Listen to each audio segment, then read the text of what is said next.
Lucy fucked around and find out, did Maximus actually start a civil war? And how long has Mr. House been following Cooper Howard? We're going to discuss all this and more on a brand new episode of Unbinged starting now.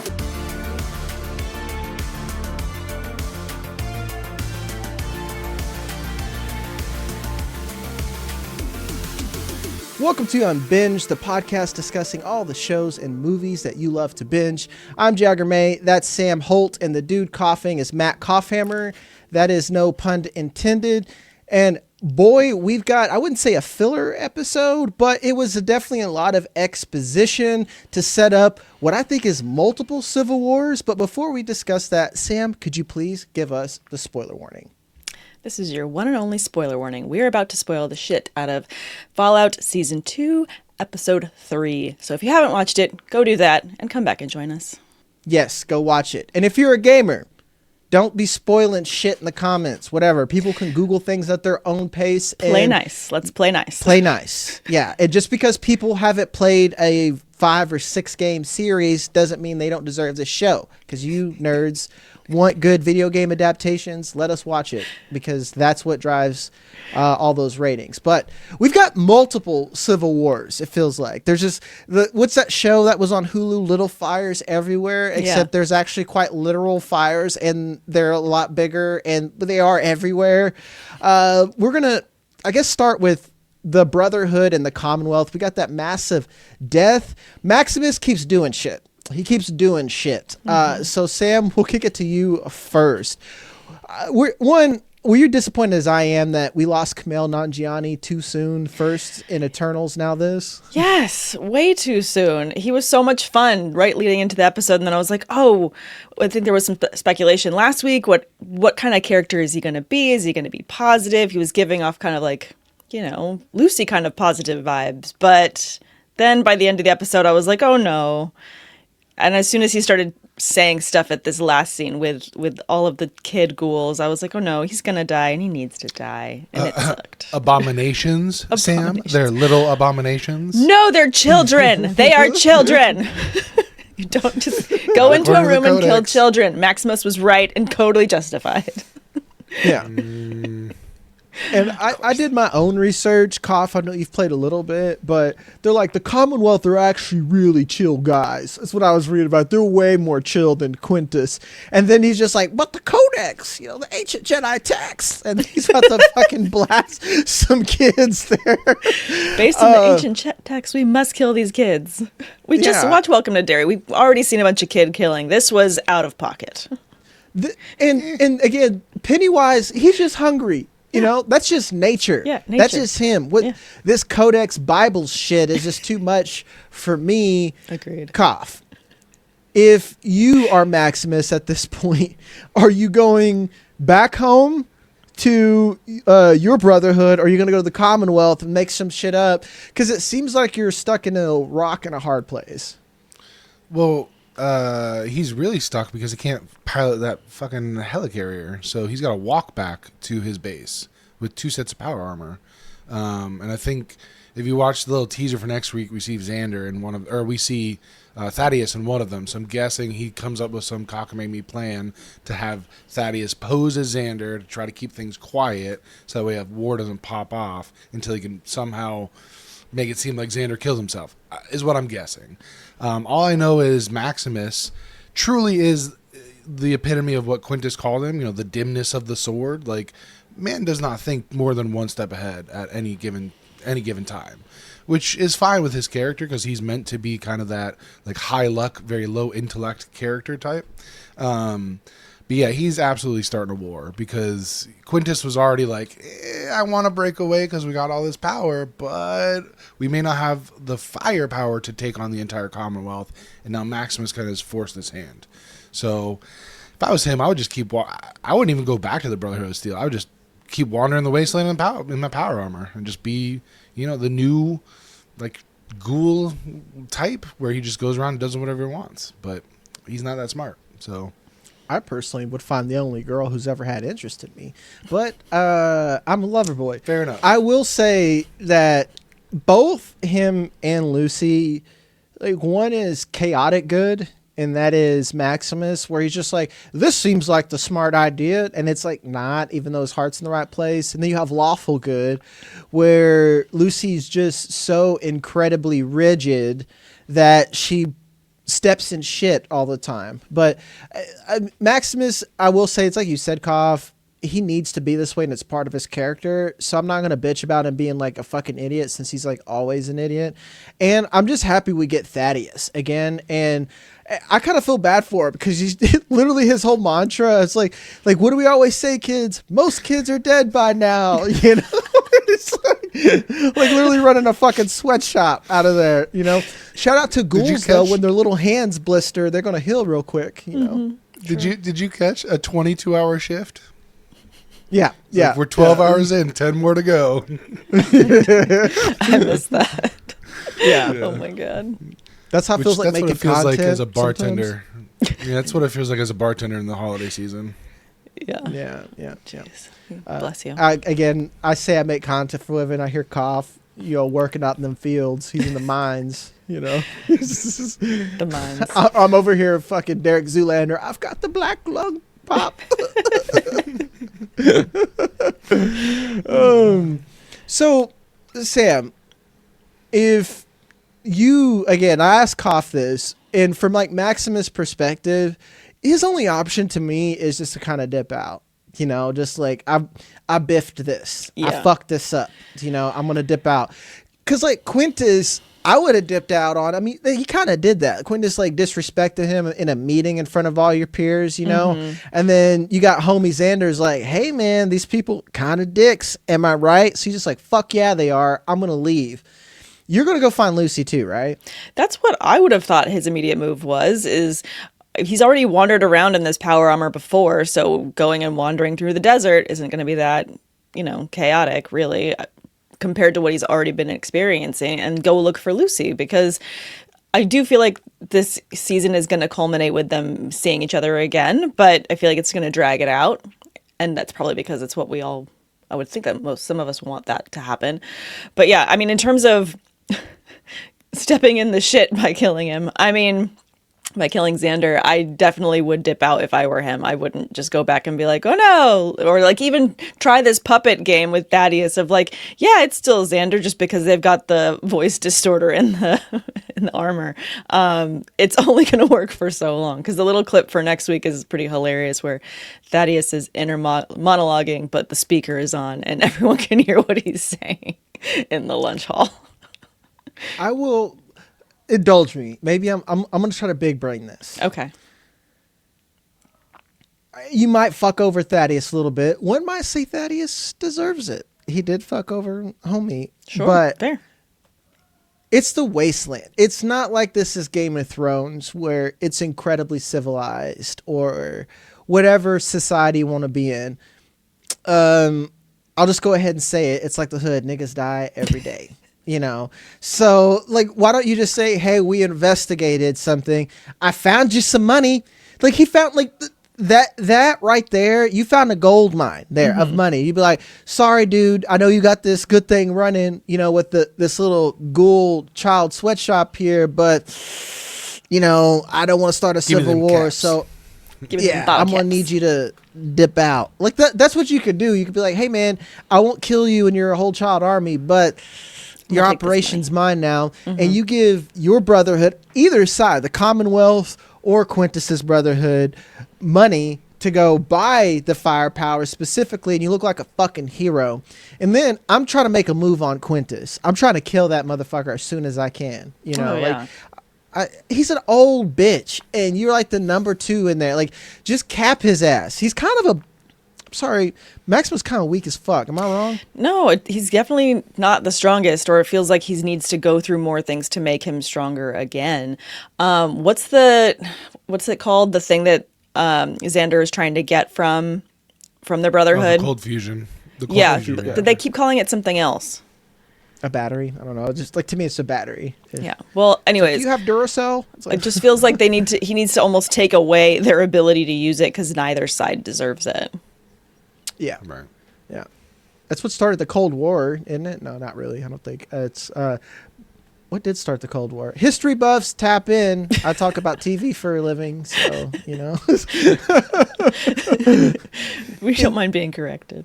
Yeah, it's nuts that their whole thing is we're going to collect technology from everyone else so they don't misuse it. And I guess that is just the parallel between how the Brotherhood has fallen and what their actual belief system is. It's like, we're going to collect technology so other people don't misuse it. But I got dickhead Charlie over here juggling grenades. That's just, it doesn't make a lot of sense to me. Did either of you guys find it funny how he said what's wrong with robots in the desert? Anyone else get like a Star Wars vibe from that call out? I mean, they have to be. I mean, it's nerds beget, like nerdom begets more nerdom begets more nerdom, so on top of that. And it's crazy that Maximus has gone this far and he hasn't learned how to drive. You would I don't know, man. I guess I'm different. I immediately want to make myself indispensable and learn how to do it. Like, especially if I'm in this environment. I'm just talking about corporate America. I'm like, what can I learn to make me important? Mm-hmm. If I'm in a wasteland where, again, niggas die every day, I'm learning how to drive a fucking helicopter. I'm like, cool, man. Can you let me have some laps around this thing so I can fucking leave if I need to? I don't have to hoof it in armor in a goddamn desert. Yeah. Again, that's thinking more than one step ahead. He does not think more than one step ahead. He fails that's upwards fair. because despite himself. Fair. So it's just not within his character to think, oh, I should learn how to drive this thing because future me might need it. Mm-hmm. Like one day he'll probably be in a situation where he just has to take over and figure it out, and he'll luck his way through it. Mm-hmm. Well, we're going to switch over to the Lucy and Ghoul side, but before we go, we are an independent podcast, so it is super important to get those likes and subscribe. So if you like this content, if you like me, Hate Cough, or Sam, make sure to tell us in the comments. We'll make sure to adjust in post. More importantly, you want to stick with us, because if you like Fallout, we've got the Stranger Things finale that is dropping tonight, and we're going to have our review of that ready. We've got Night of the Seven Kingdoms coming up. The Pitt starts soon. That'll be every Thursday starting January 8th. And even more, we are expanding. We're going to be giving you news every week, some quick hitters around 20 to 30 minutes, talking to you about everything that's happening. We'll give you your funny reactions. And if you're on Spotify, Apple, anything like that, leave us a 5-star review. Again, if you hate Cough, let us know, and just leave that in the review, and we'll make sure that Cough gets it. But we won't tell him you hate him without 5 stars, because that's what 5-star service is. But we will hop right back into it. Now we're going to talk about the Legion Civil War. Lucy fucked around and found out. I will say I didn't know anything about the slaves or whatever. Well, I knew that the Legion were slavers, but the lady that she saves, I did not realize she was a slave, and how the Ghoul was like, well, she's barely a person, you need to kill her. Homie needs some serious therapy there. And we kind of get a little bit of that exposition, because through Coop's past, we kind of learn what created this dystopian future. I got to ask you, Cough, what do you think Cooper Howard's motivation for Lucy are beyond, because she doesn't know fuck all, really. How is he going to use her? I think he is thinking when they get to Vegas, she can be a piece against Hank, either leverage or something, as far as he holds her hostage. Maybe Hank will succumb to that. That's the only thing I can think of, because skill-wise, yeah, she's got some skills, some survival skills, but she, like you said, borderline liability. She's too rigid in her thinking. She still hasn't quite come to the grasp that in the Wasteland it is you for yourself. Everyone else is out for themselves, and they will fuck you over at any given chance. And she still believes in the golden rule and the greater good, and if I show examples of kindness, other people will follow. And that's going to get beaten out of her some way. Whether it's continual exposure to factions like Kaiser's Legion in the Brotherhood, or whether it's just interacting with the Ghoul. She needs to learn, like, you can't trust everybody, and by doing the right thing, quote unquote, you may end up killing yourself and your partners. So the Ghoul is going to use her, I think, as leverage more than anything else. Yeah. She needs to learn that sometimes you can do the wrong thing for the right reasons and the right thing for the wrong reasons. Like, she's very, very black and white. Sam, do you think that Lucy learned a lesson here? You almost get crucified. You see slave labor. You roll up on some crazy bros that are that's literally their Roman Empire. That's not a meme that they're away the fuck into the Roman Empire. You would have to have learned that lesson, right? I mean, yes, you would definitely have to, or at least that you can't always negotiate your way out of things. In terms of how she even entered the situation, she's like, I just need to let you know that I'm nice, and let's just talk about it. And she really needs to get that understanding of, like, when you walk into this new room, maybe read the room and just see what you can get away with saying, because as soon as she walked in and they killed, the slave that she saved, she should have just known, like, this isn't going to go any way that I want it to go my way. And then I think to your point of, you can do, would you say it's the right thing for the wrong reasons, the wrong thing with the right reasons, and how the Ghoul ends up saving her is, telling a lie and then starting chaos in this camp. I just feel like, in order to really save her too, she has to look at things like, I can't save everybody, and maybe not everyone's motives are going to be my level of honorable, but if I don't start making the right decisions, I'm gonna die out here. Yeah And I think I've made this analogy before. She's like the freshman congressman that goes up and just like, I'm gonna save America by being ultimately good. And I just, as much as we want that in Congress, that's just not the way anything works. And you almost got to get dirty in the mud to get any type of traction here. And it's interesting too, because you want to think about the golden rule. Cooper kind of played her game. She didn't save him at all. She's just like, fuck you, homie. I'm going to save this chick I met 5 seconds ago. And he went into the shit to save her. That has to matter to her, right? That has to matter. Yes. Based on her rules and her ideology and how she's constructed what's right in the world that she's living in, he came and saved her and absolutely did not need to, and risked, and he also didn't even want to go there by himself. He went first to go find reinforcements in order to save her, figured out he wasn't going to get any, and had to come up with another strategy. But that was all his planning. That was all his, to your point, Kopf, he's thinking more than one step ahead. He's thinking 5 steps ahead, 10 steps ahead of how he can get out of this. And of course, he's looking down at like, well, I just started some shit. We'll see how that goes. And he's just going to walk away because this is the Wasteland and it's normal. But at least in terms of being a couple steps ahead, he knows how he's going to be able to save himself and Lucy. Yeah. Which you would think Lucy's smart enough that she's going to realize, like, he's doing this not out of the kindness of his heart. Like, he must have an ulterior motive at some point. And is she going to confront him with that? Or is she going to hope that he has changed and turned over a new leaf? And she's just like, well, I've been with him long enough. He's finally catching on. Which, God, I hope not. She's not that dumb. She's smart enough to, she should be smart enough to realize, like, everything comes with a cost now. Yeah. Yeah. And maybe even be questioning why he saved her. Like, okay, what leverage are you going to use me for later? Because that's the game that everyone plays out here. And I think especially the more and more context that we have with Cooper Howard, there was a good person in there, probably still is. And we see the lighter, and we get that exposition there. You have to think that maybe he just believes in her because she really is just a good person that wants to do well. She has no really ulterior motives, and maybe he's just like, wow, that knocks some dust off my ghoulish heart just a little bit. It made his Grinch heart grow 3 sizes that day. Yeah, exactly. It may remind him of his daughter a little bit, and that's kind of the soft spot, and that I don't want to say exploit. Maybe she can use that to her advantage in a future situation. But who knows?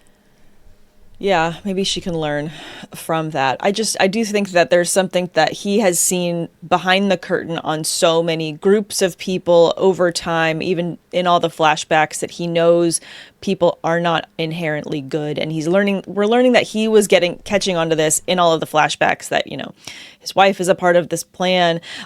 These companies are behind these other horrible ulterior motives, and the curtain's been drawn back for him on so many different scenarios and different people, that, to your point, I mean, of having a dusty, ghoulish heart, he kind of feels like everyone's out for something else terrible, but that's not what Lucy was raised in. She was raised in the vaults, but has this very idealistic mindset of like, but we're all for one and one for all. Let's all just get this done together. So maybe it's helping grow his heart a bit, but I do ultimately think he just kind of sees his family and wanting to save maybe one good person. Well, you even hear, his buddy, after he gets that award, talk about is like who got burnt up, and all he cared about was other people. Mm-hmm. He's always just been about other people, and you got to think that, and this is a little bit of stereotype, but they've done it so well that it's fine.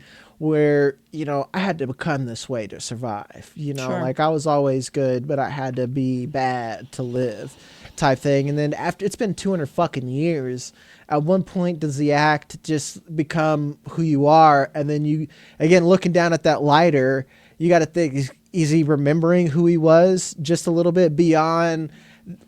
And it's so nice that he's a ghoul, because it's beyond this ghoulish person that it's on the hunt for his wife and kids, which brings me to Robert House. I'm sorry, Kopf, go ahead. Before we go on the house, I just want to point out like the scene where he's like digging the rad scorpion poison out of his own leg, and he's talking about like you take one plank away from a ship, it's still a ship, but you keep taking planks away, and eventually all you have is a pile of wood.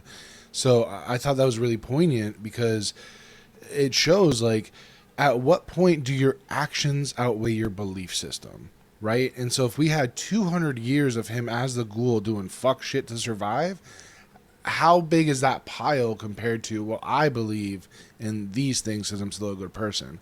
And which one outweighs the other? And in my opinion, actions, unfortunately, are way louder than words and beliefs. And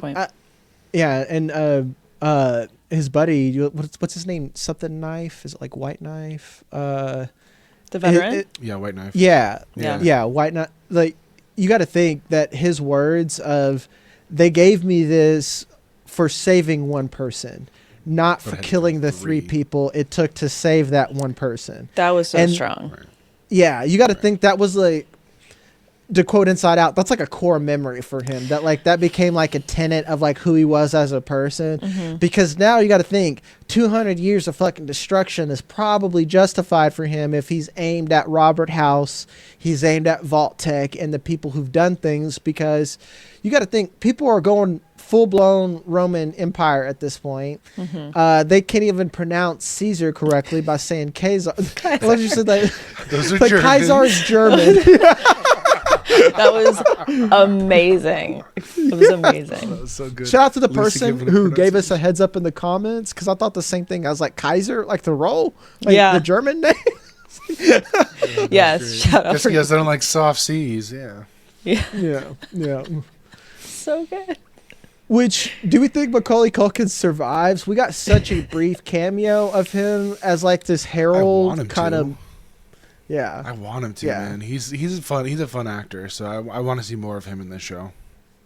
Yeah, because surely there's got to be a winner in this, because that was just a setup to spark the Civil War, not necessarily a guaranteed everyone's gonna buy thing. It's not like, what is it, Sunny Meadows? They're not like nuking that spot. So I'm curious if this is a classic case of like, we caused a problem that's going to come back and bite us in the ass later when the Legion's all pissed off about it, because once after they done unify, fighting, then it's fucked. That's literally what I was about to say. It's like there's no way that both Khazars are going to survive or Kaisars are going to survive. So like once No. they get down to 1, what are they going to fight next? You know, how are they going to enact their dominance? It just, and if they believe in the Roman Empire, you know, you got to think that they're going to be everybody's problem now. Everybody's problem. Exactly. What a great line. I think was it the Ghoul that was like, if everyone's your enemy, maybe you're the bad guy. That was Lucy, but yeah, that's true. yeah. Yeah. Was it Lucy? Yeah, Okay, it's like, Yeah. That was fun. Lucy be spitting that mad philosophy at people. Just, No kidding. like, when are you the problem? And it's right now. It's like,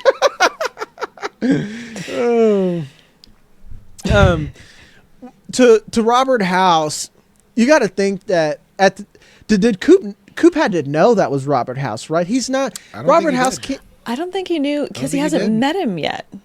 He's just this name that's out there. He's just the name of someone he's going to have to go and meet and talk to. But he just pops up into a men's restroom and is talking to him when the guy's peeing. Yeah. So did you guys get the feeling that Robert House knows the plan to have, like, somebody wants to assassinate him? Like, 100%. Took my job, Kopf. That's what I was going to ask. That's why everybody hates me. Hit the hype button if you hate Kopf.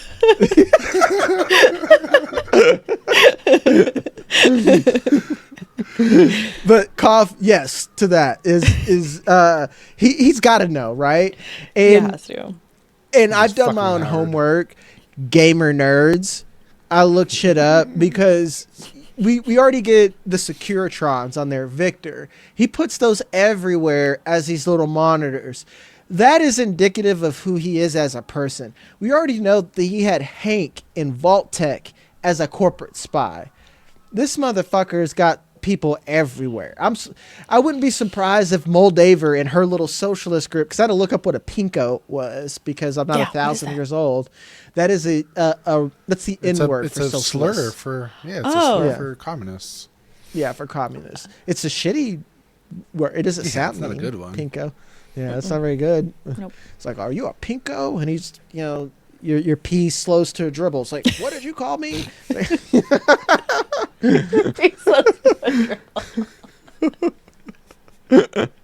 You wouldn't get that. Never Sam. talk politics with a man's dick in his hand. That's just good advice. True, man. Yeah, it is. I can understand the reference. I don't have to have experienced it. Oh, well, you never know. You'll never know how it feels, Sam.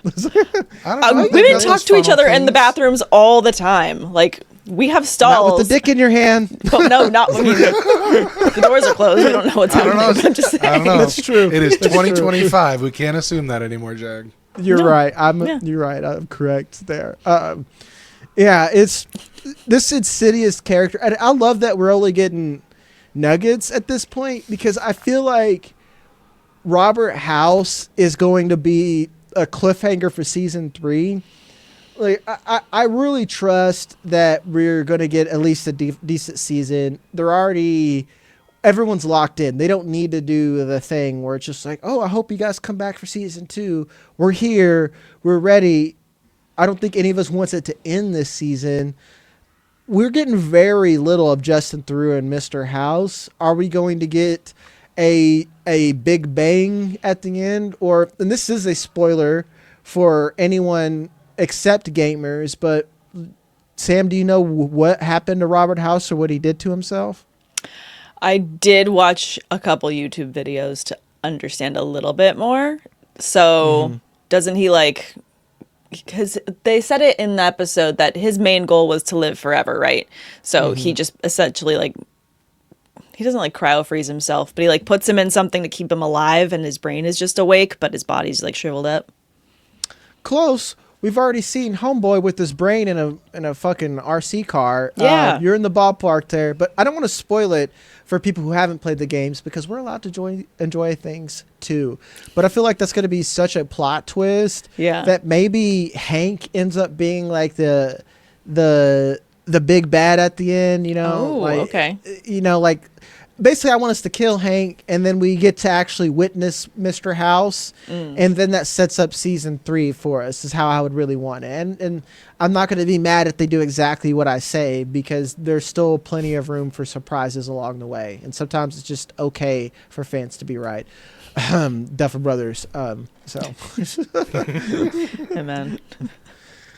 So before we head out, Kopf, what are you looking for in the next episode? We have that teaser set up now. What are you looking forward to see? I want to see a Deathclaw on screen.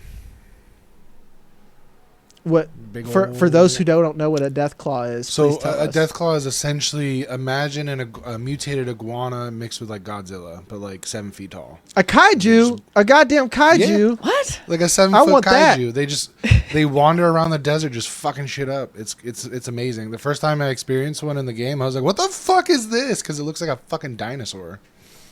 It's cool.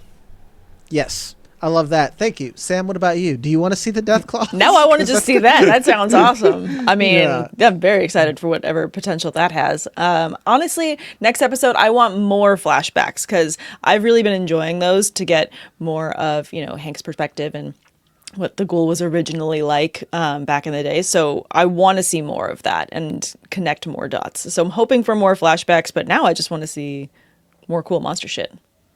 Yeah.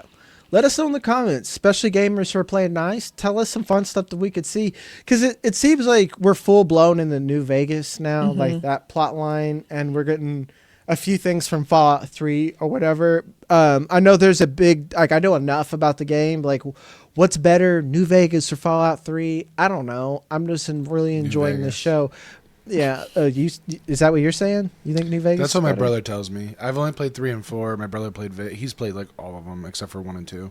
So he said New Vegas is the best one. I trust him. Yeah, because Fallout 1 and 2 is like old, like kind of like it's like a PC, like old Morrowind. PC. If you're Oregon Trail. yeah. I would actually not play that our one, Oregon but, Trail like- style game. That's just D&D basically. You're just making like, do you enter the door? You hear a weird sound. That's, You I think die of always know. dysentery. Exactly. Again? Oh no. I ran out of supplies on day 4. God damn it. Not again. Speaking of, I really want Zack Snyder to direct an Oregon Trail. It's so fucking stupid. Honestly, why not? Exactly. It's like, why not? Like, if you want something to be ridiculous, Zack Snyder directed Oregon Trail. I want like the Or Michael slow Bay. smash zooms. Michael Bay, Oregon Trail. Michael Bay. Oh man, all those lens flares. No, it's J.J. Abrams. That's true. Michael Bay be doing it too, man. Yeah. I think he Transformers. walked so JJ could run a little Yeah, bit. I agree. 100%. I just remember that first But- Star Trek movie being like, I can't see nothing. It's a mess. But that'll do it for us, folks. As always, again, we love to hear your opinion. Hit the like, subscribe button. If you're on our audio platforms, you guys have been doing great. Spotify has been really booming for us. We love those reviews. And you can see the video on Spotify. Leave your comments there. We're always looking for those. As always, my name is Jagger May. That's Matt Kopfhamer, and that is Sam Holt. Love you, and I'll see you next time.